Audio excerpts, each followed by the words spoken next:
എഴുത്തുകാരനെക്കുറിച്ചാണ്. മലയാള കവിതയ്ക്ക് പുതിയ ദിശയും ആഴവും നൽകിയ മഹാകവികളിൽ പ്രമുഖനാണ് കുമാരനാശാൻ. 1773 ജനിച്ച അദ്ദേഹം കവിയെന്ന നിലയിൽ മാത്രമല്ല, സമൂഹത്തിലെ അനീതികൾക്കെതിരെയും ശബ്ദമുയർത്തിയ നവോത്ഥാന നായകനായും അറിയപ്പെടുന്നു. മനുഷ്യസ്നേഹം, സമത്വം തുടങ്ങിയവ അദ്ദേഹത്തിന്റെ കൃതികളുടെ ആശയങ്ങളാണ്. വീണപ്പൂവ്, ചിന്താവിഷ്ടയായ സീത, കരുണ തുടങ്ങിയ കൃതികൾ മലയാള സാഹിത്യത്തിലെ അമൂല്യ നിധികളാണ്.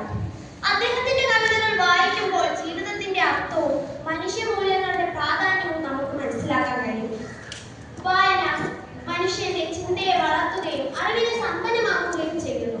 അതുകൊണ്ട് തന്നെ ഈ വായനാ ദിനത്തിൽ നമ്മൾ പുസ്തകങ്ങളെ നമ്മുടെ ഏറ്റവും നല്ല സുഹൃത്തുക്കളായി സ്വീകരിക്കണം. കുമാരനാശാനെ പോലുള്ള മഹാന്മാരുടെ കൃതികൾ വായിക്കുന്നതിലൂടെ നല്ല മനുഷ്യരായി വളരാൻ നമുക്ക് സാധിക്കണം. വായന നമ്മുടെ ജീവിതത്തിന്റെ ഭാഗമാക്കാം. ഒരു ദിവസം കുറച്ചു സമയമെങ്കിലും പുസ്തകങ്ങൾക്കായി മാറ്റിവെക്കാം. അറിവിന്റെ ലോകത്തേക്ക് നമ്മെ നയിക്കുന്ന വായനയെ എന്നും സ്നേഹിക്കാം. എന്റെ വാക്കുകൾ ഇവിടെ അവസാനിപ്പിക്കുന്നു. നന്ദി.